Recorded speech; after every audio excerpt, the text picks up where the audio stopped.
सच्चिदानंद सतगुरु साईनाथ महाराज की जय। साईं भक्तानुभव में रामचंद्र वामन मोदक की आगे की कथा को सुने। हमेशा की तरह अभी भी मेरा रुझान वेदांतिक और धार्मिक कर्म कांडों की ओर था। साईं को अभी भी मैंने उतनी गंभीरता से नहीं लिया था जैसा कि अन्य भक्तों के व्यवहार से दिखता है। मैं अभी भी संसार के मोह माया के जाल में लिप्त था। सन 1914 में मुझे सन 1912 में बाबा की शरण में हुए अनुभव जैसा ही अनुभव हुआ।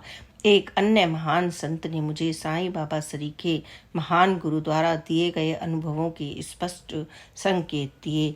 एक महिला ने मुझे सोनीगिर के गोविंद बुआ के पास जाने की सलाह दी थी, खास तौर पर क्योंकि सोनीगिर धुलिया जाते समय बीच मार्ग में ही पड़ता था। लेकिन मैंने तांगे वाले से बीच मार्ग में कहीं न रुककर सीधे धुलिया जाने का कार्यक्रम तय किया। लेकिन भाग्य के लेख को कौन टाल सकता था। जिस तांगे में मैं और मेरा रसोइया सवार था उसका लोहे का पहिया टूटकर बाहर आ गिरा। पहिया ठीक होकर पुनः यात्रा आरंभ करने में 3 घंटे का समय लगना था। जिस स्थान पर पहिया टूटा वह सोनीगिर था। मेरा रसोइया नहा धोकर गोविंद बुआ के दर्शन करने गया। उसने बिना मेरी अनुमति लिए बुआ से पूछ लिया क्या उसके मालिक उनके दर्शनों के लिए आ सकते हैं या नहीं। बुआ ने हाँ में उत्तर देते हुए कहा कि वे स्नान करके दर्शन के लिए आ सकते हैं। इसलिए मैं स्नान कर नारियल व 1 रुपया लेकर बुआ के दर्शन के लिए गया। मुझे देखकर बोले, अरे धूर्त, तुम्हें एक अमूल्य वस्तु प्राप्त हुई थी। तुमने कुछ समय तक उसका स्वाद चखा लेकिन अब फिर बेकार की चीजों के लिए इधर उधर क्यों भटक रहे। यह वास्तव में सन 1912 में 6 दिन के मेरे शिरडी प्रवास के संदर्भ में था, जो उपहार मुझे बाबा की कृपा से प्राप्त हो पाया था। मैं इसे कुछ ही इसी प्रकार से समझ पाया हूँ। बुआ ने आगे कहा, चलो अब तुम अपने ही घर में आए हो। और ऐसा कहकर उन्होंने साईं बाबा के साथ अपने संबंध का प्रमाण भी दिया। इसके बाद उन्होंने मुझे भिक्षा देने के लिए कहा। मेरे लिए पूरी और सीरा बनाओ। इसका अर्थ था कि मुझे उस दिन मठ में बनने वाले प्रसाद के लिए होने वाले खर्च का भुगतान करना था। मैंने वह धनराशि मठ में जमा करवा दी। मेरे निवेदन पर बुआ भोजन के लिए उठकर बैठ गए। हमारे पास एक लोटा था जिसे पानी से भरकर हमने बुआ के आसन के समीप रख दिया। बुआ ने अपनी एक उंगली पानी से भरे हुए लोटे में डाली और चमत्कारी ढंग से उसमें से एक पतली पूरी बाहर निकालते हुए बोले, हम यहाँ भी हम पूरी पकाते हैं। जो पूरी उन्होंने पानी से भरे लोटे में से निकाली थी वह बहुत पतली व उत्तम थी। जो पूड़ियाँ भिक्षा के लिए बनाई गई थी वे सख्त व मोटी थी।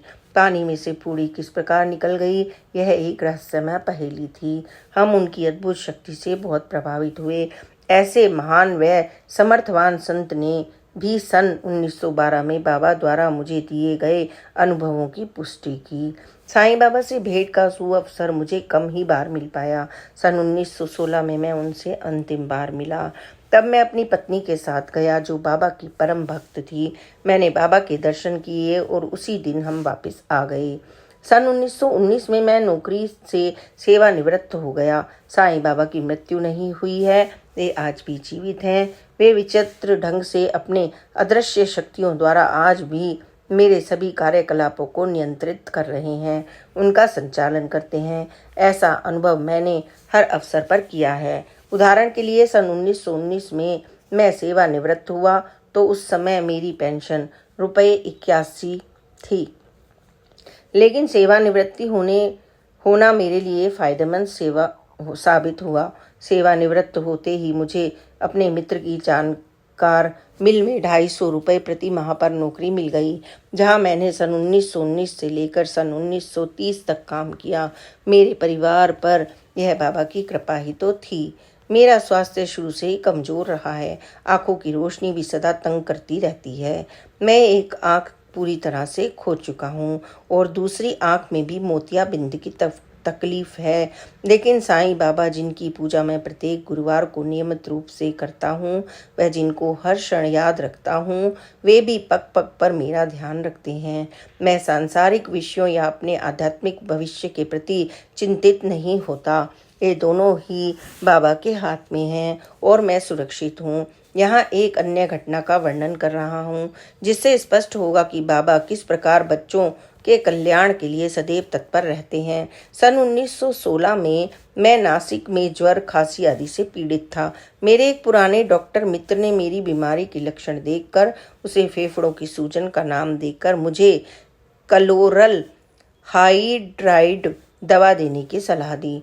मेरी पत्नी को डर था कि मेरी यह बीमारी बहुत भयानक है, इसलिए उसने बाबा से प्रार्थना की और विचार विमर्श के लिए डॉक्टर कर्नल बकले को बुलवा लिया।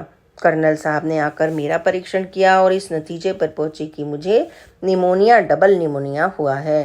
पहले डॉक्टर की जांच रिपोर्ट देखकर उन्हें बहुत गुस्सा आया। उन्होंने उस डॉक्टर को आड़े हाथों लिया।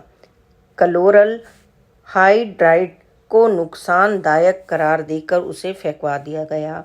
बाबा का शुक्र है, उन्होंने मुझे ठीक समय पर गलत दवा लेने से बचा लिया। यह बाबा की ही कृपा थी कि उन्होंने मेरी पत्नी को कर्नल जैसे लायक डॉक्टर से परामर्श लेने की प्रेरणा दी और मेरा सही इलाज हो सका और मैं गलत दवा लेने से बच गया। 23 मई 1936।